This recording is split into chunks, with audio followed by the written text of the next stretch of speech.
Depuis le début de cette année 2018, c'est-à-dire en l'espace de 10 mois, 6 000 demandeurs d'asile déboutés ont été expulsés du territoire canadien. Le gouvernement fédéral de Justin Trudeau veut porter ce chiffre à 10 000 par année. Pour y voir plus clair, on retrouve à Montréal notre correspondante Catherine François. Bonjour Catherine.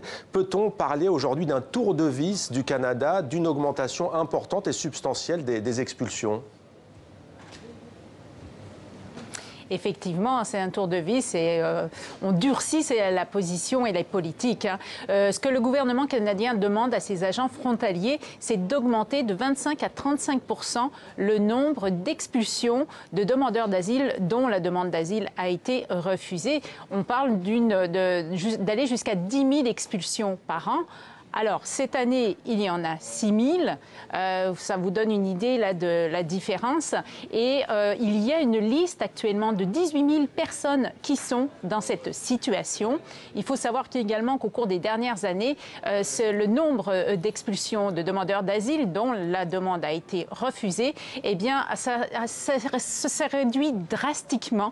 On parle d'une réduction de moitié. Donc, le gouvernement canadien veut clairement redresser la barre à ce niveau-là. Il faut comprendre aussi, Mohamed, que depuis l'arrivée au pouvoir de Donald Trump aux États-Unis, il y a bientôt 2 ans, eh bien, le Canada subit une vague successive d'arrivées de réfugiés qui viennent d'Haïti, de République dominicaine ou autres pays latinos, qui viennent également du Nigeria, des pays africains, et qui arrivent et qui rentrent au Canada et qui viennent demander asile ici parce qu'ils fuient les politiques migratoires, anti-migratoires de Donald Trump. Donc forcément, le Canada se retrouve confronté à cette problématique de demandeurs d'asile qui est en croissance dans ses frontières.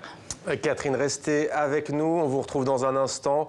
On le sait, la question divise la classe politique canadienne et l'opinion publique. On va écouter 2 réactions, les députés Pierre Paulus et Hélène Laverdière.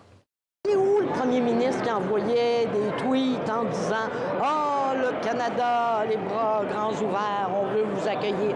Et là, on arrive avec des processus administratifs dont le seul objectif n'est pas un sens de la justice ou de l'honnêteté, mais d'expulser le plus de monde possible. Maintenant, il faut bloquer l'accès, il faut continuer à changer l'accord des pays tiers sûrs pour s'assurer qu'il n'y ait personne d'autre qui fasse la même chose. Et il faut procéder rapidement afin d'éviter que les coûts continuent d'augmenter pour les provinces qui accueillent ces gens-là.